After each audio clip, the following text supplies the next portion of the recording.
Hello everyone, welcome to Bhardwaj academy.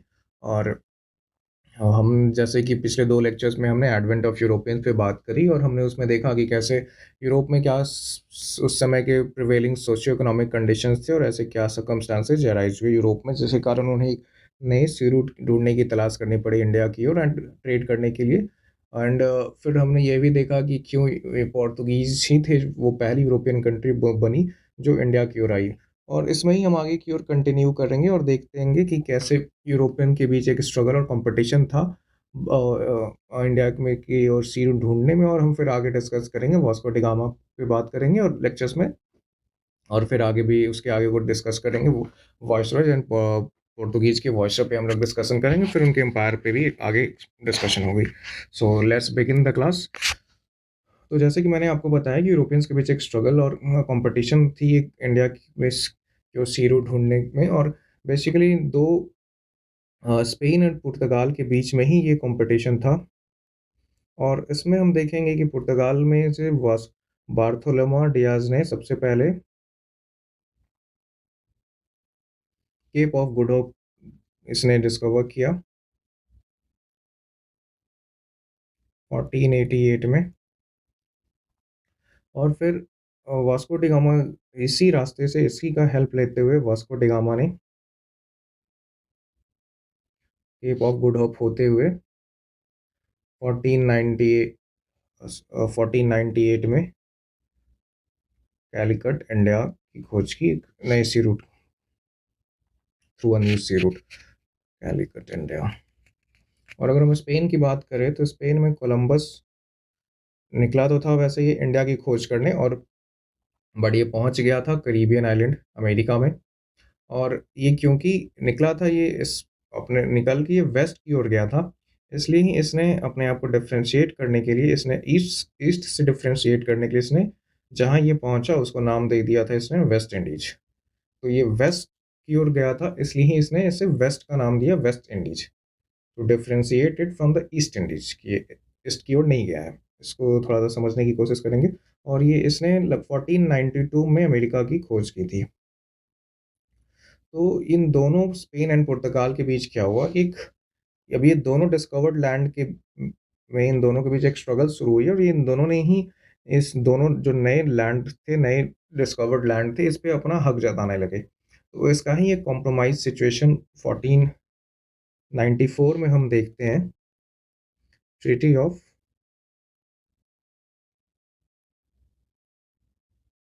टॉर्डिसेलस। ये under pope के under supervision के अंदर हुआ था। और इसमें क्या हुआ कि अटलांटिक के अंदर एक अटलांटिक ओशन के में एक स्ट्रेट लाइन आप कह लो, एक रीजन डिमार्केट कर दिया था जिसके वेस्ट की टेरिटरी जो भी हुआ होगी वो स्पेन डिस्कवर कर सकती है, खोज सकती है, और उन पे हक स्पेन का होगा। और जो भी ईस्ट की टेरिटरी होगी उसमें पुर्तगाल का होगा। तो आप यही देख सकते हो कि 1494 में जब ये ट्रीटी हुई और उसके बाद आप देखो कि 1488 में केप ऑफ गुड होप की पहले ही खोज कर ली गई थी। और अब इसके बाद आप देखो कि ऑब्वियस रीजन आपको दिखेगा कि क्योंकि ईस्ट जो है वो पुर्तगाल ही डिस्कवर कर सकता था और इंडिया जो है यूरोप के ईस्ट में आता है। सो पुर्तगालीज ही ऐसे थे और पोर्टुगीज ही वर द ऑब्वियस कंटेंडर है between the Spain and Portugal जो कि इंडिया की ओर आते हैं। So that was the major reason, this treaty is the major reason that Portugal among both these countries, Portugal became the first country to reach India। और इस पे हम फिर आगे बात करें तो 1498 में कैलिकट पोर्ट पे वास्को डिगामा आया। So let's discuss about Vasco da Gama.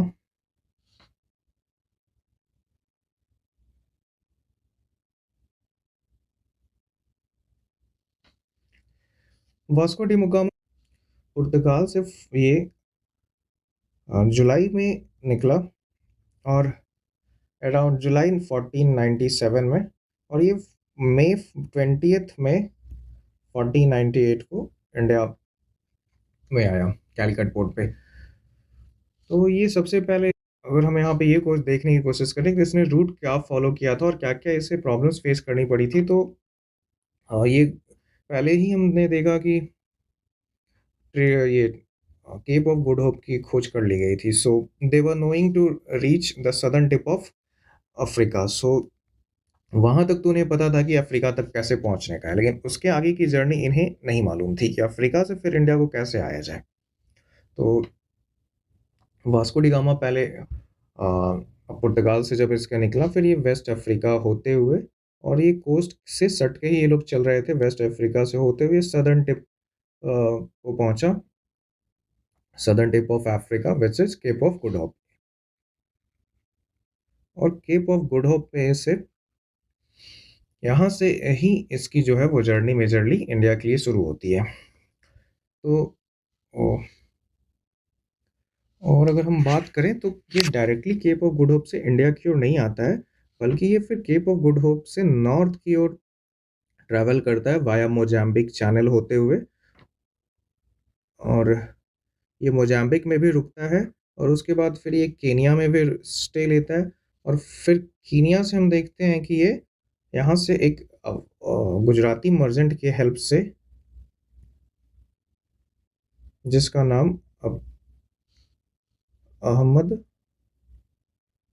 इब्न माजिद, इसकी हेल्प से, ये गुजराती मर्चेंट हुआ करता था, इसके हेल्प से इस ये फाइनली केप ऑफ ये केनिया से आपको इंडिया पहुंचा with the help of monsoon winds, जिसने एक बहुत बड़ा रोल प्ले किया था इसे इंडिया की ओर लाने में in very short period of time. और इसे नियरली ओनली 23 डेज ही लगे थे ट्रैवल करने में, कीनिया से इंडिया में आने में।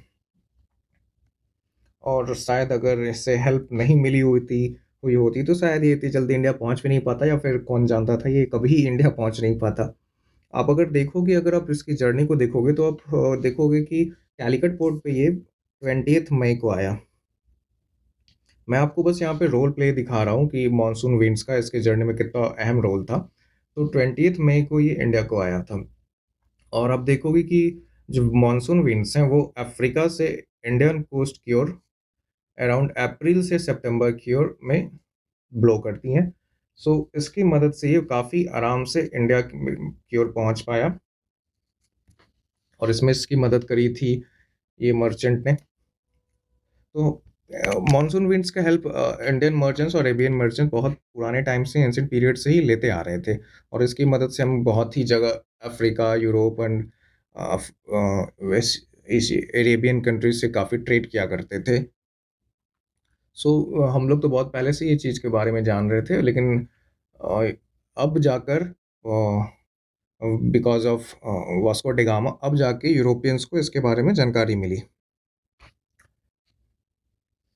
वास्को डिगामा जब कैलिकट पोर्ट पे आया तो उसे वहाँ पे अरब मर्चेंट्स दिखे, और एक चीज़ था, ये पुर्तगाल और आप अरब मर्चेंट्स और अरब अरब कंट्री में आप देखोगे एक बहुत ही आप कहो तो कॉन्फ्लिक्ट की सिचुएशन थी, क्योंकि पुर्तगाल में भी एक टाइम पे इस्लाम का कब्जा हो गया था, और इस्लामिक एक स्टेट की वहाँ पे स्थापना हो गई थी। बट लेटर पीरियड में फिर वहाँ से इस्लाम को हराया गया, और वापस से क्रिश्चियनिटी वहाँ पे डोमिनेंट पोजीशन में आई। तो क्रिश्चियनिटी और इस्लामिक कंट्रीज़ का एक आप कहोगे तो कॉन्फ्लिक्ट काफ़ी लंबे समय से चलता आ रहा था। और यहाँ भी जब हाँ, कैलिकट पोर्ट पे भी आए तो उसे एक तरह का कहा जाए तो अरब्स को ये चीज़ पसंद नहीं आई।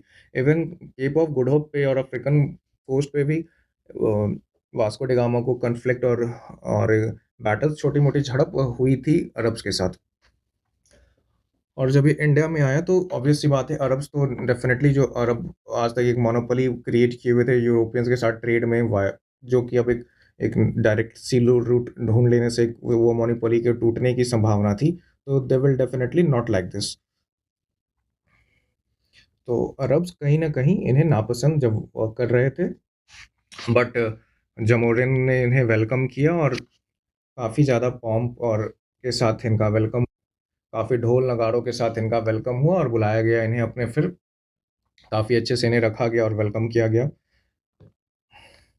पर आप कहीं भी क्या होता था पहले के ज़माने के, आज भी हम कहीं भी जाते हैं तो गिफ्ट्स लेके जाते हैं। तो आप सबसे बड़ी चीज़ है कि आप एक राजा से मिलने जा रहे हो तो ऑब्वियस सी बात है कि आप तो लेके जाओगे, आप बेस्ट चीज़ें लेके ही कोशिश करोगे अपने एंड पे ले जाने की, ताकि आपसे वहाँ का किंग खुश हो जाए और आपको एक ट्रेडिंग राइट जिसके लिए ये लोग जा रहे थे वो मिले। बट जब जमोरिन को गिफ्ट्स गिफ्ट्स दिए वास्को डी गामा में, तो he was very much unimpressed. और जमो जमोरिन ने सोचा कि जो अभी तक वास्को डी गामा बोस्ट कर रहा था कि बहुत बड़े राजा और बहुत बड़े एम्पायर से मैं आया हूँ और बहुत ही ज़्यादा रिच और पावरफुल एम्पायर है, ये सारा कुछ झूठ है एंड ये उतने बड़े राजा से के और एम्पायर से नहीं आया है। सो बट स्टिल जमोरिन ने इसे ट्रेडिंग राइट्स दिए और इसे अलाउ किया ट्रेड करने के लिए। ये जो वास्को डी गामा जो है ये एक्सक्लूजनरी और एक्सक्लूसिव राइट्स मांग रहा था कि ये सिर्फ ऐसे ही ट्रेड करने के बाद पोर्तुगीज को ही सिर्फ ट्रेड करने के लिए अलाउ किया जाए और बाकियों को नहीं। बट जमोरिन ने इसे कम्प्लीटली मना कर दिया, क्योंकि वहाँ पे जो हम देखें कैलिकट पोर्ट जो है वो कैलिकट पोर्ट पे सिर्फ बहुत सारी अदर कंट्रीज जैसे कि चाइनीज चाइनीज हो गए, आपके इंडोनेशियन इंडोनेशियन चाइनीज अफ्रीकन और इवन अरेबियन कंट्रीज भी वहाँ से ट्रेड कर रही थी और ये काफ़ी पीसफुल ट्रेड हुआ करता था। सो एक्सक्लूसिवली एक सिंगल को ट्रेडिंग राइट्स नहीं दिया जा सकता था और बाकी लोग को वहाँ से हटाया नहीं जा सकता था। सो इसके जो उन्होंने डिमांड रखे थे उसमें जमोरी ने कंप्लीटली डिनाई कर दिया, but he allowed the Portuguese to trade along with other traders also. इसके बाद वास्को डी गामा जो अपने गुड्स लेके आया था उसे बेचने के लिए निकल गया, और बट इसके गुड्स के कोई भी जो बायर हैं वो उसे नहीं मिल रहे थे। बहुत मुश्किल से जमोरिन के ही हेल्प से इसके प्रोडक्ट्स को सेल किया गया और उससे जो इसे पैसे मिले उसने फिर इससे पेपर और अदर स्पाइसेस खरीदे और फिर ये यहाँ से जो बाकी का सामान लेके इंडिया से फिर ये इंडिया से वापस return from India return back to पुर्तगाल।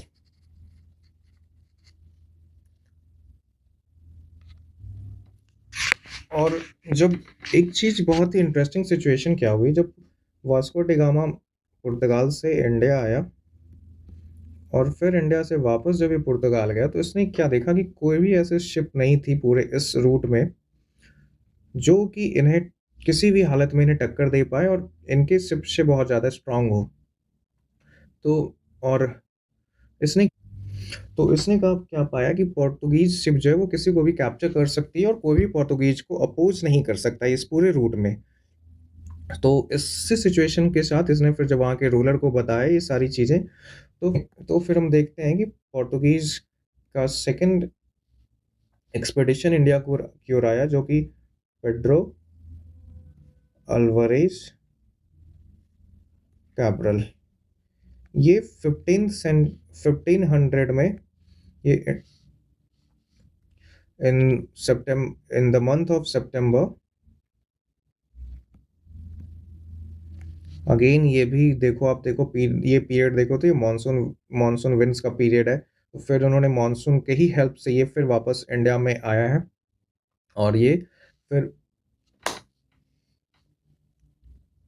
और जब ये इंडिया के कैलिकट पोर्ट पे आया तो एक अरब्स के साथ इसके कॉन्फ्लिक्ट या स्कफल हो गया, ब्रोक आउट हुआ,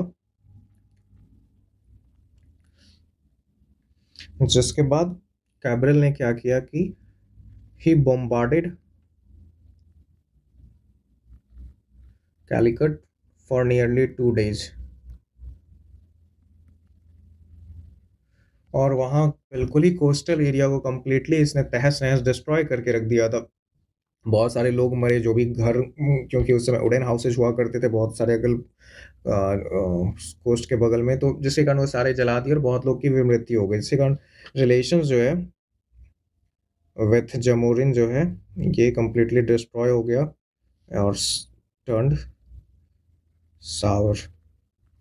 फिर अब ऑप्शंस इसके पास था नहीं तो फिर ये क्या करता है कि इन जमोरिन का ही एक आप राइवल कह लो, उस समय का कोचेन का राजा हुआ करता था, कोचेन किंग। तो पेड्रो पेड्रो क्या करता है, काब्रल क्या करता है, ये वहाँ से फिर कोचेन चला जाता है।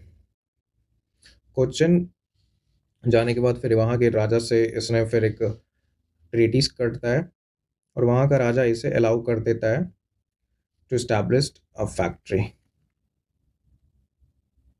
और इस तरीके से हम देखते हैं, he establish the first factory at Cochin in 1500 century. और इस तरीके से पहली फैक्ट्री की इस्टेब्लिशमेंट होती है, यूरोपियन फर्स्ट पोर्तुगीज फैक्ट्री की इस्टेब्लिशमेंट होती है इन 15th सेंचुरी में। इसके बाद कैब्रल क्या करता है, यहाँ से फिर वापस ये, क्योंकि जमोरिन ने फिर क्या किया कि कोचिन कोचिन पे अटैक कर दिया और जिसके कारण पेड्रो अल्वारेज कैब्रल को भागना पड़ा और ये फिर भाग के कैनानोर गया। उस अभी का ये कन्नौर रीजन होता है और ये कैलिकट के साउथ में है, सॉरी सॉरी नॉर्थ में है, नॉर्थ ऑफ कैलिकट। ठीक है। और यहाँ जाके भी इसने यहाँ के किंग राजा से अपनी दोस्ती बढ़ाई और फिर वापस वापस पुर्तगाल लौट गया। और एक चीज़ और मैं आपको बताना चाहूँगा कि पेड्रो ये जो है, पेड्रो ने इंडिया के लिए जब ये आ रहा था 1500 में, जब ये इंडिया के लिए आ रहा था, तो इसने इंडिया के आने के पहले इसने ब्राज़ील की भी खोज कर ली थी। सो ये चीज़ थोड़ा आप ध्यान रखेंगे कि मैं एक्स्ट्रा इन्फॉर्मेशन दे रहा हूँ, एग्ज़ाम में आपसे कोई पूछेगा नहीं, but still you should know. और इसके आगे हम नेक्स्ट लेक्चर में पढ़ेंगे कैसे फिर again Vasco da gamma India में फिर से आता है और उसके बाद फिर आगे कैसे चीज़ें डेवलप होती हैं और फिर एक पोर्तुगीज़ एम्पायर की इस्टेब्लिशमेंट होती है और एक वाइसरॉय सिस्टम पोर्तुगीज़ इंडिया में लेकर आते हैं और फिर कैसे उनकी नेवल सुप्रीमेसी या नेवल डोमिनेंस इंडिया के अंदर इस्टेब्लिश होती है। सो फॉर अभी के लिए, for the time being, thank you and see you in next class.